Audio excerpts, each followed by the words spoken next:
상상하실 수 있나요? 새벽 2시, 갑작스러운 대지진 속에서 어떤 사람들은 명품 가방과 반려동물을 필사적으로 챙겼지만 위층에 계신 친어머니는 까맣게 잊었습니다. 한 번의 재난은 얼마나 많은 가정이 평소에는 감히 말하지 못하고 마주하기 싫어했던 진실을 드러내게 했을까요? 그 어머니가 차갑게 너희들 내일 당장 이 집에서 나가라고 말했을 때 그것은 과연 충동적인 감정이었을까요? 아니면 이미 참을성의 한계에 다다른 것이었을까요? 그리고 훗날 아들이 무릎 꿇고 눈물로 용서를 빌었을 때 과연 그녀는 용서해야 했을까요? 우리는 흔히 가족이 가장 든든한 버팀목이라고 말합니다. 하지만 진짜 위기가 닥쳤을 때 당신을 지켜줄 것이라 믿었던 그 사람들은 과연 당신 곁에 서 있을까요? 아니면 가장 먼저 당신을 버릴까요?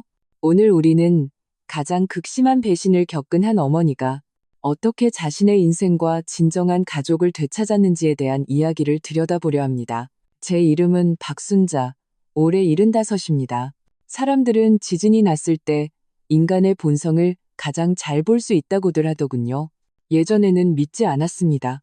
위기 상황에서는 가족끼리 서로를 돕는 것이 본능이라고 생각했으니까요. 그날 밤이 되어서야 저는 그 말이 진실이라는 것을 깨달았습니다. 다만 제가 마주한 진실은 저 자신조차 믿고 싶지 않았던 가장 잔혹한 민낯이었습니다. 그날은 여느 때와 다름없는 여름밤이었습니다. 한낮의 열기를 머금은 서울 분지는 거대한 찜통처럼 후덥지근했습니다.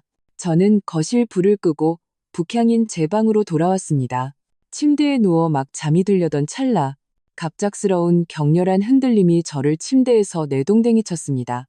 이어서 아파트 전체가 보이지 않는 거대한 손에 붙잡힌 듯 미친 듯이 위아래로 흔들리기 시작했습니다.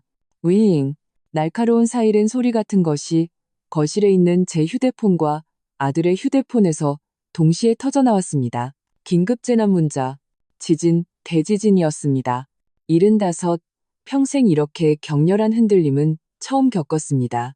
제가 40년 동안 살아온 이 낡은 아파트가 언제라도 무너져 내릴 것 같았습니다. 벽에서는 삐걱거리는 소리가 났고 책장의 책들은 폭포수처럼 쏟아져 내렸습니다. 저의 첫 반응은 하나뿐인 아들에 대한 본능적인 어머니로서의 걱정이었습니다. 저는 슬리퍼를 신을 겨를도 없이 맨발로 방을 뛰쳐나가려 했습니다. 성호야, 성호야. 저는 벽 너머를 향해 겁에 질려 소리쳤습니다. 괜찮니? 혜진이는?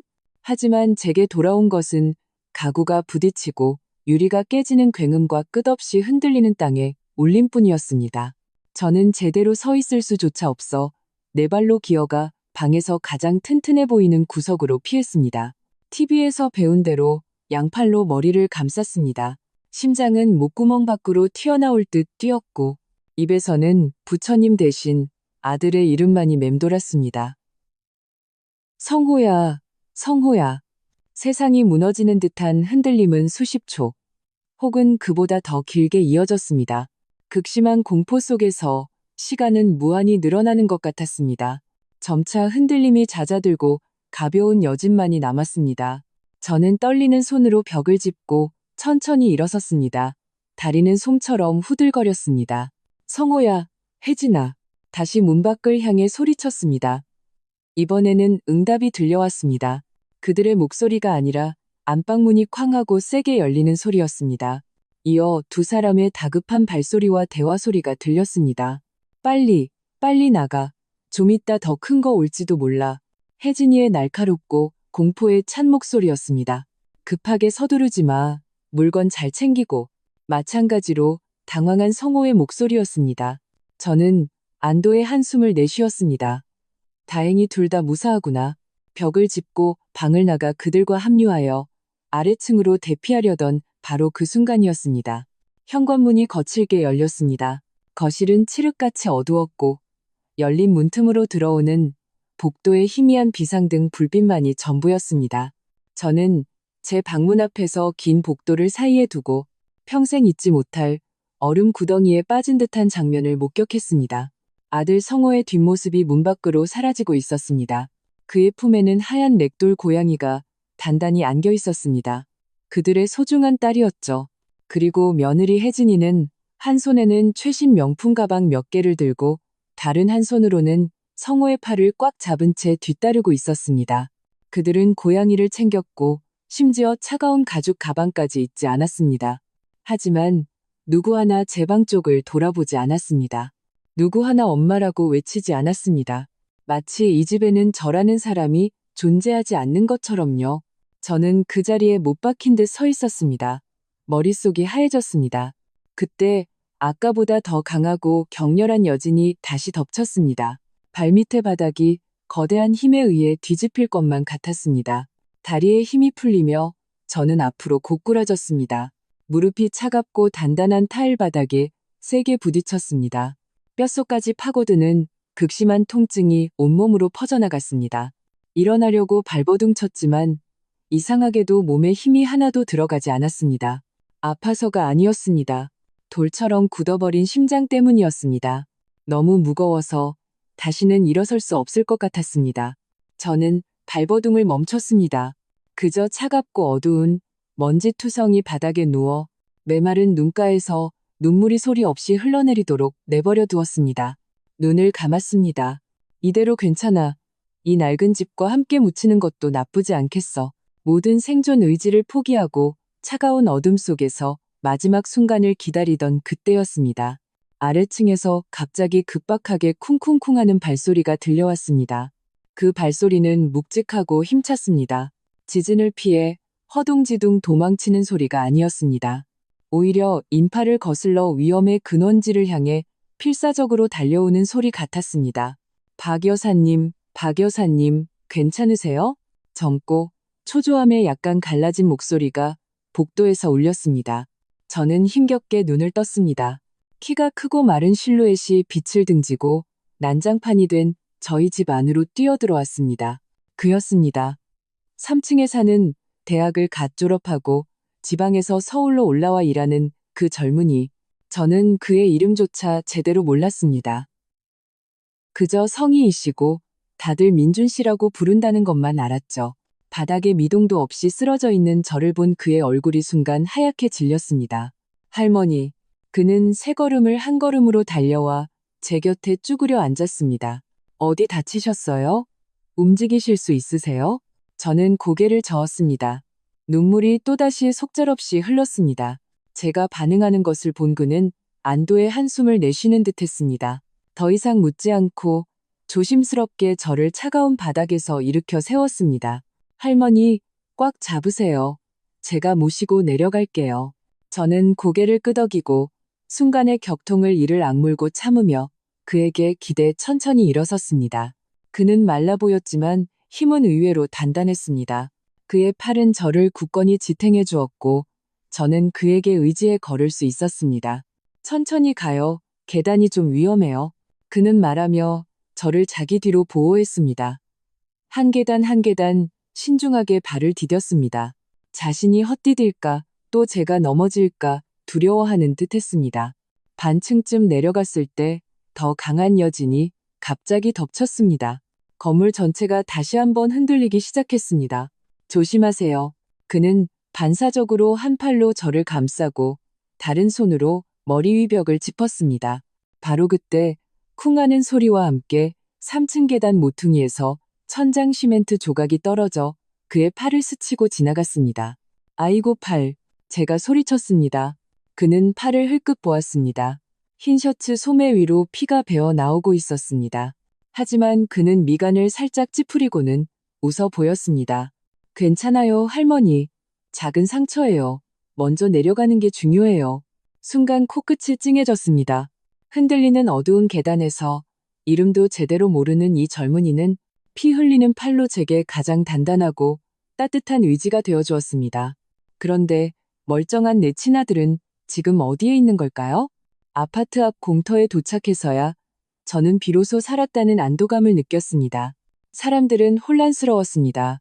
누군가는 손전등을 들고 있었고 누군가는 담요를 두르고 있었으며 또 누군가는 플라스틱 의자에 앉아 안부 전화를 하고 있었습니다.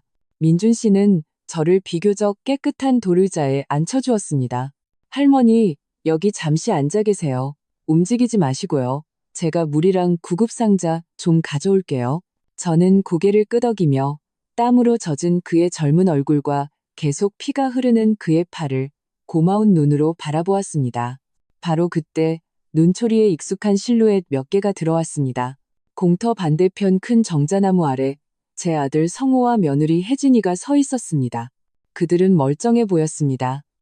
혜진이는 겁에 질린 렉돌 고양이를 품에 꼭 안고 있었고 성호는 초조하게 통화를 하고 있었습니다.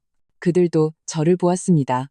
성호의 얼굴에 놀라움, 죄책감, 그리고 현장에서 딱 걸린 듯한 당혹감이 뒤섞인 복잡한 표정이 스쳐 지나가는 것을 보았습니다. 그는 전화를 끊고 혜진이와 눈을 맞춘 뒤 빠른 걸음으로 제게 다가왔습니다. 엄마, 괜찮으세요? 그는 제 앞에 서서 우는 것보다 더 어색한 걱정스러운 표정을 지어 보였습니다. 어떻게 내려오셨어요? 저는 대답하지 않았습니다. 그저 조용히 그를 바라보았습니다. 그는 제 시선에 더욱 안절부절 못하며 시선을 피하기 시작했습니다. 제가 아까는 지진 때문에 너무 정신이 없어서 그만 깜빡했어요. 깜빡했다. 저는 마침내 입을 열었습니다. 목소리는 낮고 쉬어 있었습니다. 네, 깜빡했어요. 옆에 있던 혜진이가 재빨리 다가와 거들었습니다. 어머니, 성호 씨 너무 나무라지 마세요. 상황이 너무 위급했잖아요. 저희도 자리 잡자마자 바로 어머니 모시러 올라가려고 했는데 경비 아저씨가 계단을 막고 위험하다고 못 올라가게 하셨어요. 저희 정말 걱정돼서 죽는 줄 알았어요. 그녀는 정말 그런 것처럼 눈물까지 글썽이며 말했습니다. 저는 눈앞에서 효자 현모의 연극을 펼치고 있는 이 부부를 보며 마음에 더 이상 어떤 파문도 일지 않았습니다. 그들을 더 이상 상대하지 않고 고개를 돌려 막 구급상자를 들고 달려온 민준 씨에게 나지막이 말했습니다. 학생, 고마워요. 팔 좀 봐요. 괜찮은지. 민준 씨는 수줍게 웃었습니다. 할머니, 괜찮아요. 작은 상처예요. 그보다 할머니께서 많이 놀라셨죠? 그는 몸을 낮추고 포비돈과 면봉을 꺼내 제 까진 무릎을 조심스럽게 소독하고 약을 발라주었습니다. 동작은 부드럽고 집중력이 넘쳤습니다. 할머니, 그는 제 상처를 치료해주며 미안한 듯 말했습니다. 사실은 제가 더 감사해야죠. 할머니께서 평소에 직접 키우신 맛있는 과일이랑 채소를 얼마나 많이 주셨는데요. 저 혼자 서울 살면서 그렇게 고향맛 나는 음식은 정말 오랜만에 먹어봤어요. 그의 순박하고 선량한 얼굴을 보며 제 눈시울은 다시 한번 젖어들었습니다. 그들은 잊은 것이 아니었습니다. 애초에 기억조차 한 적이 없었던 겁니다. 우리는 공터에서 뜬 눈으로 밤을 새웠습니다. 날이 밝자 구조기술자의 잠정적인 검사 결과 저희 낡은 아파트의 균열은 좀 있지만 주요 구조는 안전하다는 진단이 나왔습니다. 사람들은 그제야 하나둘씩 집으로 돌아갔습니다. 문을 열자 집은 온통 난장판이었습니다. 깨진 유리 조각, 떨어진 책들, 쓰러진 가구들, 마치 강도라도 든 것 같았습니다. 성호와 혜진이는 이 광경을 보며 얼굴에 역력한 근심을 드러냈습니다. 성호가 제 곁으로 와 저의 차가운 얼굴을 살피며 다시 조심스럽게 사과를 꺼냈습니다. 엄마, 어젯밤 일은 정말 죄송해요.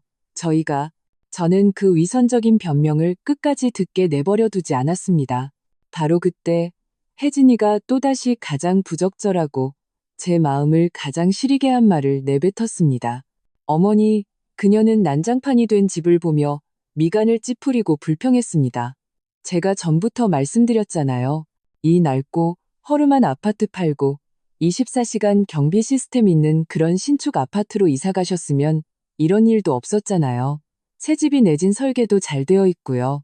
그녀의 말은 마치 열쇠처럼 분노와 실망으로 가득 차 한개에 다다른 제 마음의 수문을 완전히 열어젖혔습니다. 저는 천천히 돌아섰습니다. 이 순간까지도 제 재산을 어떻게 빼돌릴까 궁리만 하는 이 이기적인 부부를 바라보며 한 글자 한 글자 힘주어 말했습니다. 새 집에 살고 싶으면 너희들이 직접 나가서 사. 제 목소리는 크지 않았지만 방 안의 온도를 얼어붙게 할 만큼 차가웠습니다. 어젯밤 너희들이 이 늙은이를 버리고 혼자 도망친 그 순간부터 저는 말을 이었습니다. 너희는 더 이상 이 집에 살 자격이 없어. 저는 문을 가리키며 반박의 여지 없이 최후 통첩을 날렸습니다. 내일 당장 이 집에서 나가. 혜진이가 거실에서 코웃음을 쳤습니다. 어머니, 지금 화나서 하시는 말씀이시죠? 저희가 지금 나가면 어디로 가라고요? 저는 그녀를 무시하고 성호만 뚫어지게 쳐다봤습니다. 어젯밤 너희들이 어떻게 나갔는지 나는 똑똑히 기억한다. 너희는 날 잊은 게 아니야. 아예 생각조차 안 했지. 난 75이고 다리도 불편해. 지진 속에서도 날 버릴 수 있다면 평소에는 날 얼마나 기억이나 했겠니? 성호는 입술을 굳게 다문 채 얼굴이 창백해졌습니다. 그는 고개를 숙여 저를 쳐다보지 못했습니다. 저는 욕설도 울음도 없이 칼날처럼 차가운 목소리로 그들의 피부를 파고들었습니다. 이 집은 내가 평생 모아서 산 집이야. 너희는 몇 년 동안 여기서 살면서 대출금 한 푼, 월세 한 푼 안 냈지. 내가 뭘 먹고 어떻게 사는지 신경도 안 썼어. 어젯밤에야 깨달았다. 너희는 단 한 번도 나를 보호해야 할 사람으로 생각한 적이 없다는 걸. 그저 밥 해주고, 쓰레기 버려주고, 공짜로 살게 해주는 자원 정도로만 여겼지. 저는 제 방으로 들어가 서랍에서 서류 한 뭉치를 꺼내 탁자 위에 던졌습니다. 몇 년 전 발급받은 등기권리증 사본이었습니다. 소유자 박순자, 또렷하게 적혀 있었죠. 저는 탁자 옆에 서서 두 사람을 보며 조금의 여지도 주지 않는 어조로 말했습니다. 이 집은 내 거야. 너희는 집주인도 세입자도 아니야. 지금부터는 불법 점유자일 뿐이지. 내일 아침까지 짐 싸서 나가. 거실은 죽음 같은 침묵에 휩싸였습니다. 고양이는 소파에서 발을 핥고 있었습니다. 인간들 사이에서 무슨 일이 벌어지는지 전혀 관심 없다는 듯이 혜진이의 얼굴은 파랗게 질렸다가 하얗게 변했습니다. 어떻게 그렇게 모질게 구세요? 사람이 그러면 안 되죠. 우린 가족이잖아요. 저는 차갑게 쏘아붙였습니다. 모질다고? 천지가 흔들릴 때 75 늙은 어미를 버리고 저 혼자 살겠다고 도망친 그 모진 마음에 비하면 내 이 정도는 아무것도 아니지. 그들은 제 말에 아무 대답도 하지 못했습니다. 다음 날 저는 식탁에 앉아 아침 햇살이 집 안으로 쏟아지는 것을 보고 있었습니다. 그들을 기다렸습니다. 역시나 7시 30분 성호가 서류 가방을 들고 방에서 나왔습니다. 양복 바지에 깨끗한 셔츠로 갈아입은 모습은 마치 어젯밤 아무 일도 없었다는 듯 했습니다. 그는 구두를 신으며 말했습니다. 엄마, 저 오늘 점심은 못 들어올 것 같아요.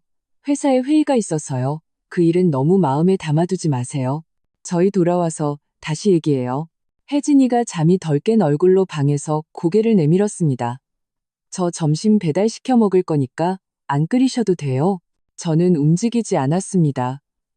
그들이 문을 열고 나가려 할 때 나지막이 한마디 했습니다.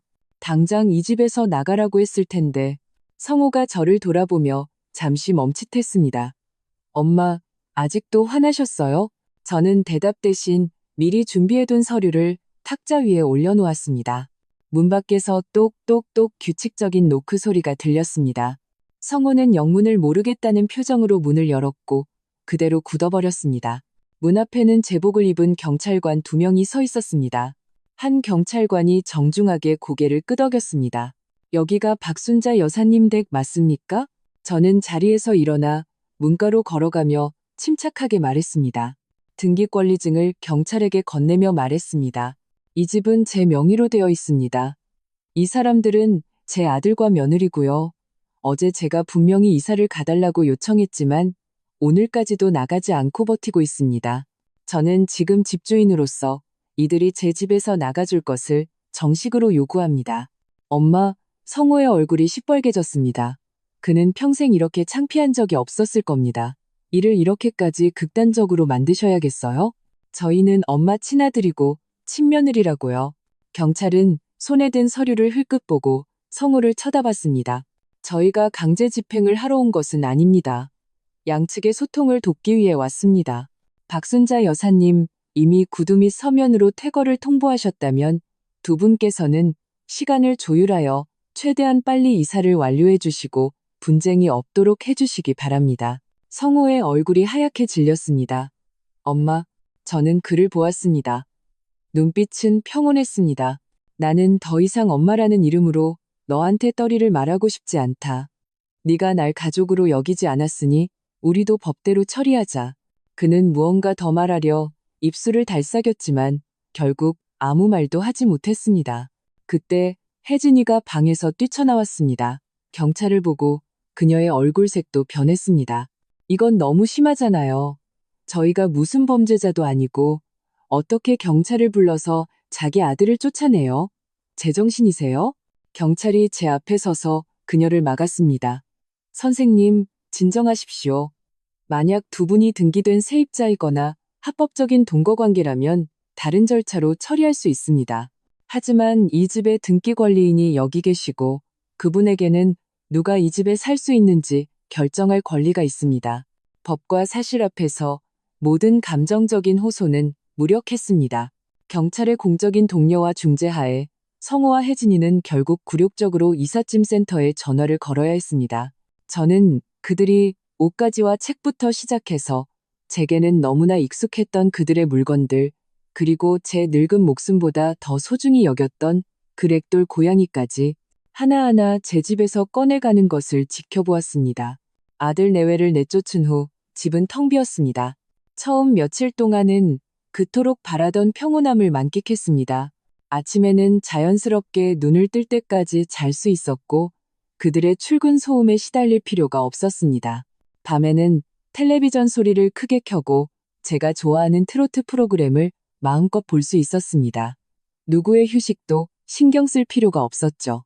하지만 분노와 결단력으로 버티던 기세가 서서히 가라앉아 거대하고 압도적인 외로움이 파도처럼 저를 덮쳤습니다. 특히 밤이 깊어질수록 저는 텅 빈 식탁에 홀로 앉아 멍하니 있을 때가 많았습니다. 하지만 제가 두려웠던 것은 다음번에 닥칠지 모를 예기치 못한 사고였습니다.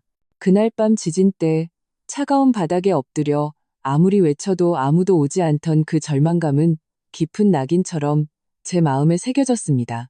저는 깨달았습니다.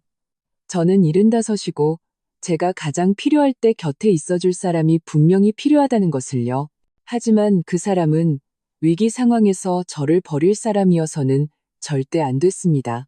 일주일 후 저는 지팡이를 짚고 홀로 버스를 타고 한 법무법인 사무실을 찾아갔습니다. 저는 저 자신과 제 아들 모두에게 매우 중대한 결정을 내렸습니다. 유언장을 작성했습니다. 유언장에는 변호사를 통해 명확하게 명시했습니다. 나 박순자의 명의로 된 모든 재산, 서울 도봉구에 위치한 이 아파트와 모든 은행 예금, 금융상품을 포함한 전 재산은 내가 사망한 후 나의 유일한 아들 박성호에게 상속하지 않는다. 모든 재산은 합법적인 공익단체에 위탁하여 공개적인 자선 경매를 진행하고 경매 수익금 전액은 대한민국 내 지진 구조 및 피해자 유가족 지원 관련 자선단체에 기부한다. 그 차갑지만 저에게는 우비한 안도감을 주는 서류에 제 이름을 쓰고 도장을 찍었을 때 저는 제 아들과 저 사이에 혈연과 돈으로 얽힌 그 취약한 관계가 제 손으로 완전히 끊어졌음을 알았습니다. 유언장 처리를 마치니 마음에 큰 돌덩이가 내려앉은 것 같았습니다. 하지만 현실적인 문제는 여전히 남아 있었습니다. 저는 저를 돌봐줄 적절한 간병인이나 방문 요양보호사를 찾아보기 시작했습니다. 하지만 몇 명을 면접봐도 마음에 드는 사람이 없었습니다. 어떤 사람은 손이 느렸고 어떤 사람은 눈빛이 너무 약삭발랐으며 또 어떤 사람은 저와 말이 통하지 않았습니다. 저는 점점 의욕을 잃어갔습니다. 그날 오후 저는 시장에서 신선한 사과와 복숭아를 사서 한 봉지에 담았습니다. 지진 때 저를 구해준 그 젊은이 이민준 씨에게 고마움을 표시하러 아래층으로 내려갈 준비를 했습니다. 그런데 3층 그의 집 앞에 도착하자마자 민준 씨의 방문이 활짝 열려 있는 것을 보았습니다. 문 앞에는 포장된 큰 상자들이 쌓여 있었고 그는 검은색 캐리어를 끌고 집에서 나오고 있었습니다. 그의 얼굴에는 체념과 시름이 가득했습니다. 저는 놀라서 물었습니다. 민준 씨, 어디 멀리 가요? 민준 씨는 저를 보고 잠시 멈칫하더니 우는 것보다 더 어색한 미소를 지었습니다. 고개를 저으며 말했습니다. 아니에요. 할머니, 집주인이 집을 비워달라고 해서요. 따님이 결혼하는데 이 방을 신혼집으로 내줘야 한다고요. 저희는 월세 계약이라 장기 계약이 아니어서 갑자기 통보받아도 나갈 수밖에 없네요. 저는 미간을 찌푸렸습니다. 그럼 어디로 이사 가요? 그는 캐리어를 앞으로 끌며 말했습니다. 일단은 친구 집 소파에서 지내야죠. 당장은 집을 구하기가 어려워서요. 서울 집값이 정말 너무 비싸요. 분리형 원룸 몇 군데 봤는데 월세가 100만 원인데 화장실은 베란다에 있더라고요. 그 말을 들으니 마음이 좋지 않았습니다. 이 청년은 참 착한 아이였습니다. 성실하고 순수했죠. 이렇게 힘들게 살아서는 안 되는데 그가 갑자기 저를 돌아보며 다시 억지 미소를 지었습니다. 괜찮아요, 할머니. 서울살이가 다 그렇죠, 뭐. 부딪히면서 사는 거죠. 저 걱정하지 마세요. 저는 그 상자들을 보며 머릿속에 한 가지 생각이 천천히 떠올랐습니다. 조금은 엉뚱하지만 이상하게도 합리적인 생각이었습니다. 민준 씨, 그가 저를 돌아보았습니다.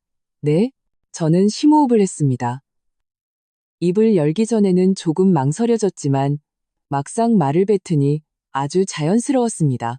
우리 집 위층에 방 비는데 와서 살래요? 그는 멍해졌습니다. 눈이 아까보다 더 커졌습니다. 네? 무슨 말씀이세요? 월세는 안 받을게요. 제 목소리에는 진심이 가득했습니다. 조건은 딱 하나예요. 매일 저녁에 시간 될 때 집에 와서 나이 외로운 늙은이랑 같이 저녁 한 끼 먹고 얘기도 좀 하고 말동무나 해줘요. 그게 월세 내는 셈치죠. 저는 그의 놀라움으로 가득 찬 젊은 얼굴을 보며 웃었습니다. 그리고 제 마음속 가장 진솔한 생각을 털어놓았습니다.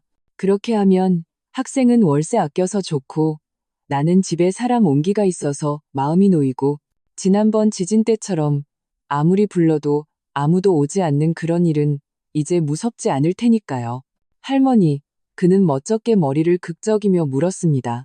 근데 댁에는 아드님이랑 며느님도 계시지 않으세요? 제가 남인데 들어가 살아도 괜찮을까요? 저는 그저 담담하게 말했습니다. 애들은 크면 날개가 단단해져서 자기 둥지를 찾아 날아가기 마련이지. 나는 지금 빈 둥지를 지키는 외로운 늙은이일 뿐이야. 제 말은 간결했지만 민준 씨는 똑똑한 아이였습니다. 그는 더 이상 묻지 않았습니다. 민준 씨가 이사 오던 날, 저는 특별히 새 이불과 칫솔을 사두고 비어있던 방을 깨끗하게 청소했습니다. 이 선량한 젊은이의 등장은 마치 신선한 바람처럼 오랫동안 침묵하더니 낡은 집에 드리워진 숨막히는 침체를 걷어냈습니다. 제 삶은 다시 활기와 웃음을 되찾았습니다. 저는 더 이상 텅 빈 식탁을 마주하고 혼자 밥을 먹을 필요가 없었습니다. 매일 저녁 6시 반이면 민준 씨는 정확한 시간에 퇴근해서 돌아왔습니다. 그는 제 작은 부엌에서 서툰 솜씨로 채소를 씻고 파를 썰며 저를 도왔습니다. 식탁에서 그는 제잘거리며 회사에서 있었던 재미있는 일들을 이야기해 주었고 서울의 비싼 물가와 콩나물 시루 같은 지옥철에 대해 불평을 늘어놓았습니다. 저는 그의 입을 통해 그의 이야기를 알게 되었습니다. 그는 전주 시골 출신으로 부모님은 평생 농사를 지으며 작은 반 몇 대기에 의지해 힘들게 그를 서울 최고의 대학까지 보내셨다고 했습니다. 그의 평생 가장 큰 꿈은 서울에서 열심히 일해서 돈을 모아 고향에 새 집을 짓고 부모님이 편안한 노후를 보내시게 하는 것이라고 했습니다. 부모님 이야기를 할 때 애정으로 가득 차는 그의 젊은 얼굴을 보며 제 마음은 부러움과 서글픔으로 복잡해졌습니다. 우리 사이에는 기묘한 유사가족 관계가 형성되었습니다. 저는 그의 삼시세끼를 챙기고 생활을 돌봐주었고 그는 퇴근 후 저와 이야기를 나누고 스마트폰 사용법을 가르쳐주며 저 혼자서는 해결하기 힘든 집안의 잡다한 일들을 도와주었습니다. 세월은 그렇게 평온하고 따뜻한 분위기 속에서 하루하루 흘러갔습니다. 그동안 제 아들 성호는 단 한 번도 제게 연락하지 않았습니다. 마치 저라는 어머니가 그의 인생에서 완전히 사라져버린 것처럼요. 마음 한구석이 여전히 아팠지만 점차 익숙해졌습니다. 시간은 흘러 설날이 다가왔습니다. 설 며칠 전 민준 씨가 제게 미안한 듯 말했습니다. 할머니, 저 설에는 전주에 내려가야 해서요. 할머니 혼자 계실 생각하니 좀 걱정되네요. 그의 걱정 가득한 눈빛을 보며 마음이 따뜻해졌습니다. 제가 입을 열기도 전에 그가 말을 이었습니다. 아니면 할머니, 저랑 같이 전주에 내려가서 설 쓰시는 건 어떠세요? 저희 부모님께서도 할머니를 뵙고 싶어 하셨어요. 꼭 직접 뵙고 이 은혜에 감사 인사를 드려야 한다고요. 완전히 낯선 곳에서 전혀 모르는 사람들과 설을 보낸다니 저는 조금 망설였습니다. 하지만 민준 씨는 막무가내였습니다. 늙은 저를 설날 밤에 텅 빈 집에서 홀로 보내게 할 수는 없다고 했습니다. 결국 저는 그의 고집을 꺾지 못했습니다. 설날 전날 저는 75 평생 처음으로 대한민국 최남단을 향하는 KTX에 몸을 실었습니다. 그리고 서울의 어느 한 구석, 저에게서 쫓겨난 제 친아들 성호는 반년 넘게 세상의 쓴맛을 보며 냉정과 반성의 시간을 보낸 후 마침내 온 가족이 모이는 설날 밤 용기를 내어 그토록 익숙하지만 오랫동안 누르지 못했던 번호로 전화를 걸었습니다. 전화벨이 한참 울린 뒤에야 제가 받았습니다. 엄마? 전화기 너머 그의 목소리는 조심스러운 탐색과 떨림이 섞여 있었습니다. 잘 지내세요? 난 잘 지내. 제 목소리는 평온했습니다. 엄마, 오늘 설인데 혼자 계세요? 아니면 저랑 혜진이가 가서 같이 저녁이라도 먹을까요? 반년이나 늦어버린 그의 효심을 들으며 제 마음에는 더 이상 어떤 파문도 일지 않았습니다. 저는 그저 평온하게 말했습니다. 됐어, 나 올해는 집에 없어. 집에 안 계세요? 전화기 너머에서는 당황한 기색이 역력했습니다. 그럼 어디 계세요? 저는 대답하지 않았습니다. 그저 눈앞에 가득 차려진 김이 모락모락 나는 식탁을 바라보았습니다. 민준 씨 부모님의 세월의 흔적이 묻어났지만 순박함과 정이 넘치는 웃는 얼굴을 보았습니다.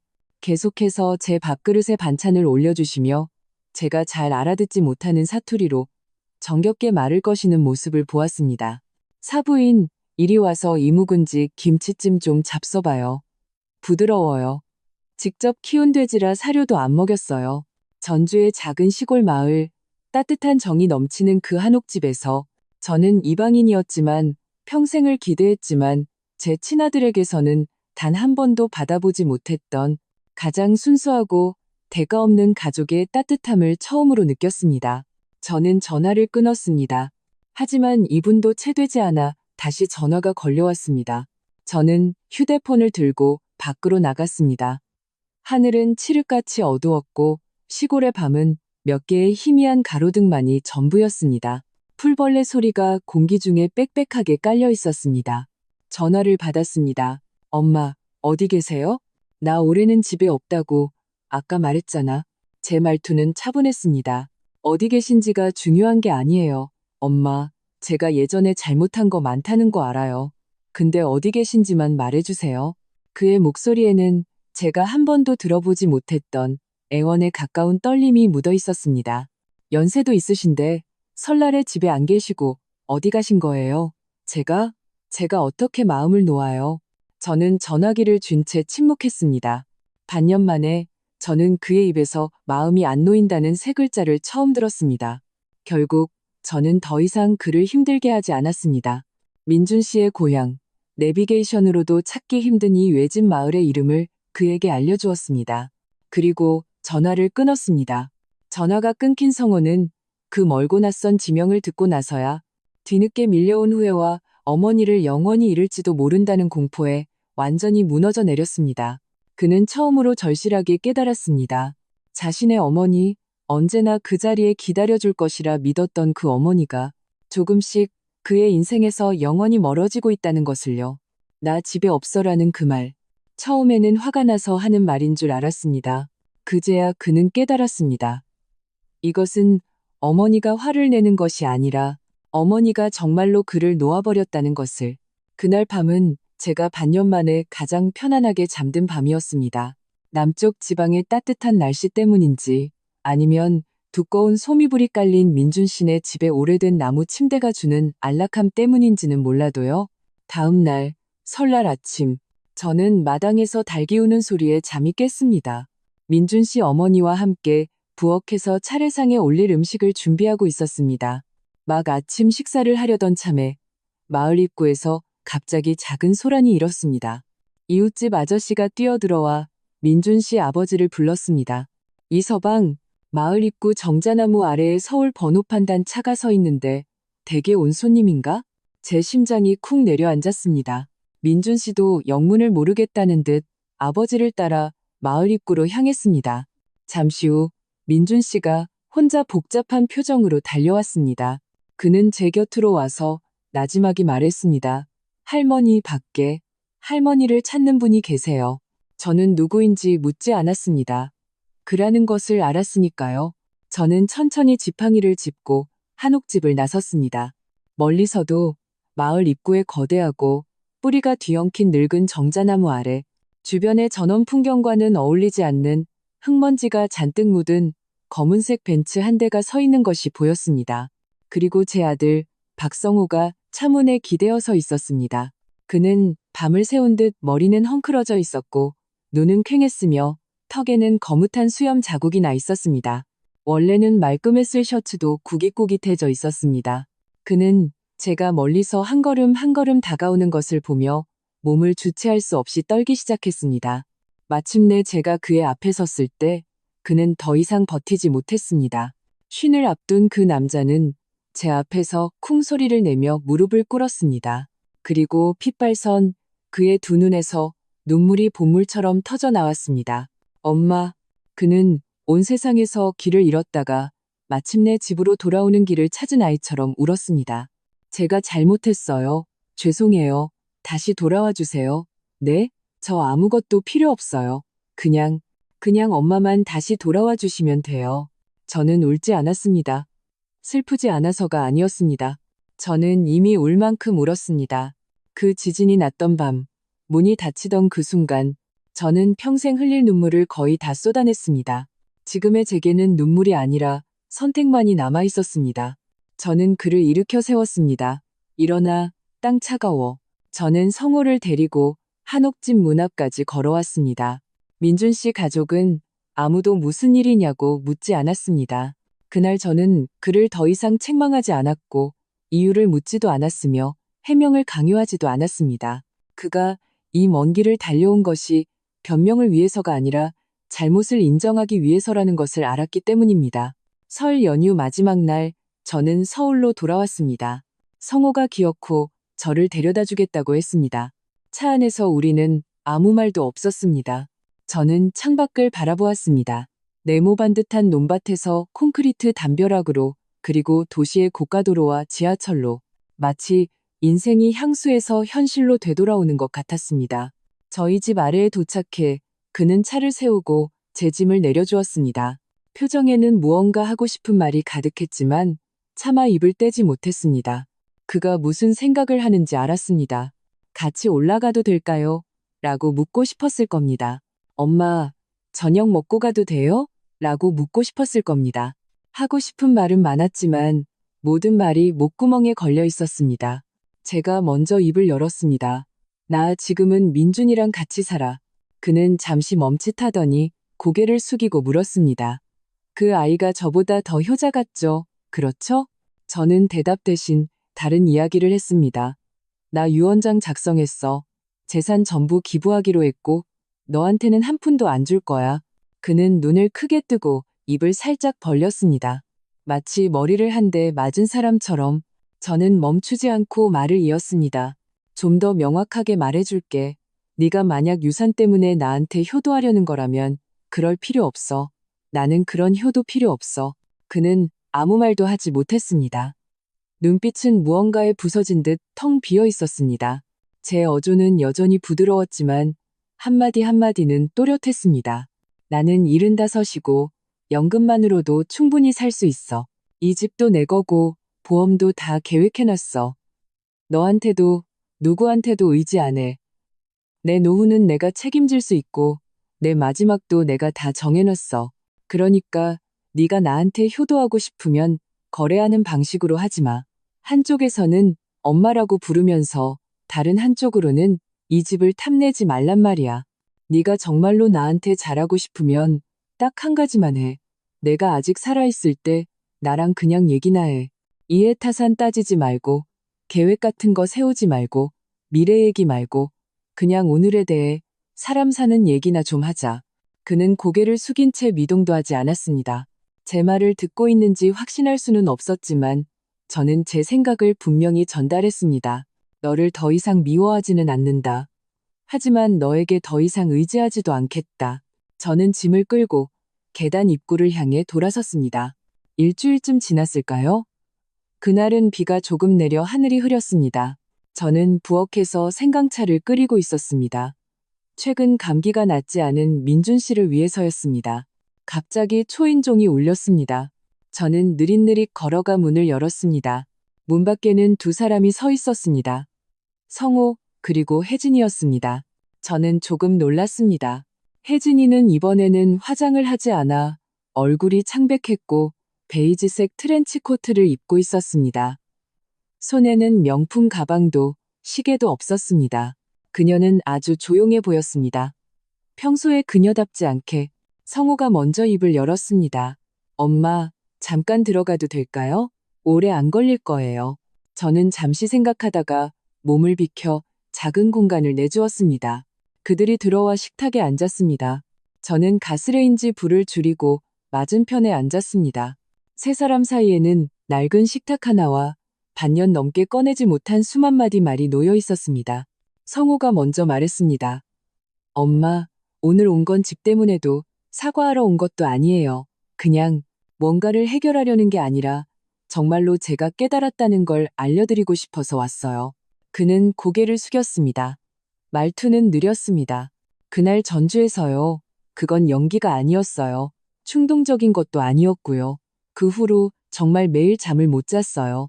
엄마가 혼자 집에 계실 모습을 상상하면 심장이 철렁 내려앉았어요. 예전에는 엄마가 항상 그 자리에 계실 거라고 생각했어요. 근데 언젠가 엄마가 정말로 저를 외면할 수 있다는 생각은 한 번도 못 해봤어요. 그는 고개를 들었습니다. 눈가가 붉었습니다. 제가 틀렸어요. 엄마가 하신 말씀 다 기억하고 있어요. 다시는 뭘 달라고 조르지도 않을 거고 유언장 얘기도 안 꺼낼 거예요. 제게 양심이 조금이라도 남아있다면 엄마가 살아계실 때 제대로 아들 노릇 한번 해야죠. 저는 그를 보며 아무 말도 하지 않고 혜진이에게로 시선을 돌렸습니다. 그녀가 의뢰짓던 가식적인 미소나 불평을 늘어놓을 것이라 생각했습니다. 하지만 이번에는 그저 조용히 말했습니다. 어머니, 죄송합니다. 제가 눈썹을 치켜 올리자 그녀는 고개를 숙이고 작은 목소리로 말했습니다. 제가 예전에 정말 너무했어요. 어머니께서 아무것도 모르시고 뭐든 다 참아주실 거라고 생각했어요. 근데 제가 틀려도 한참 틀렸더라고요. 저를 용서하지 않으셔도 원망하지 않아요. 저는 그녀를 몇 초간 응시했습니다. 갑자기 마음속에 단단히 묶여있던 끈이 천천히 풀리는 것을 느꼈습니다. 저는 알았습니다. 어떤 상처는 영원히 완전히 아물지 않는다는 것을. 하지만 동시에 믿고 싶었습니다. 사랑이 올바른 방식으로 사용된다면 부서진 관계에서도 새로운 싹이 돋아날 수 있다는 것을요. 제 마음속에서 반년 넘게 계속되었던 격렬한 지진의 여파가 이 순간 비로소 완전히 잦아들었습니다. 저는 너희를 용서한다라고 말하지 않았습니다. 우리 가족 다시 합치자라고도 말하지 않았습니다. 그들이 정말로 변했는지 믿을 수 있을까요? 모르겠습니다. 그럴 수도 있고 아닐 수도 있겠죠. 하지만 이번에는 더 이상 제 인생을 그들에게 묶어두지 않을 겁니다. 제 이름은 박순자, 올해 75입니다. 제게는 위대한 인생 같은 건 없습니다. 그저 저를 흔들어 깨운 한 번의 지진과 제가 직접 결정한 한 통의 유언장, 그리고 제 마음을 깨끗이 청소할 수 있는 기회만이 있었을 뿐입니다. 천재 텐자이와 인재 렌자이를 겪은 후 저는 마침내 평온과 자유로운 마음을 얻었습니다. 오늘의 이야기는 여기까지입니다. 박순자 할머니의 선택에 대해 당신은 어떻게 생각하시나요? 어떤 사람은 모자 관계는 결국 피로 맺어져 있으니 한 걸음 물러서면 화해할 수 있다고 생각할지도 모릅니다. 하지만 어떤 상처는 시간이 해결해 줄 수 없으며 특히 가장 무력했을 때 버려졌던 순간은 영원히 마음에 남는다고 생각하는 사람도 있을 겁니다. 성호와 혜진이의 변화는 진심이었을까요? 아니면 계산된 행동이었을까요? 할머니는 사과를 받아들이면서도 더 이상 기대하지 않기로 했습니다. 그들이 다시 할머니의 신뢰를 얻을 기회는 있을까요? 여러분의 의견을 듣고 싶습니다. 이 모자 관계의 변화를 어떻게 보시나요? 할머니의 선택에 동의하시나요? 만약 당신이 할머니였다면 어떻게 했을 것 같으세요? 댓글창은 열려 있습니다. 여러분의 경험, 생각 혹은 하고 싶은 말을 남겨주세요. 모든 댓글은 이 영상을 조용히 보고 있는 또 다른 누군가에게 따뜻한 동반자가 되어줄 것입니다.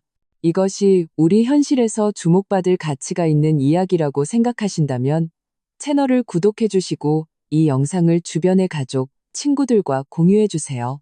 그리고 아래 댓글에 여러분 마음속의 답을 남기는 것을 잊지 마세요.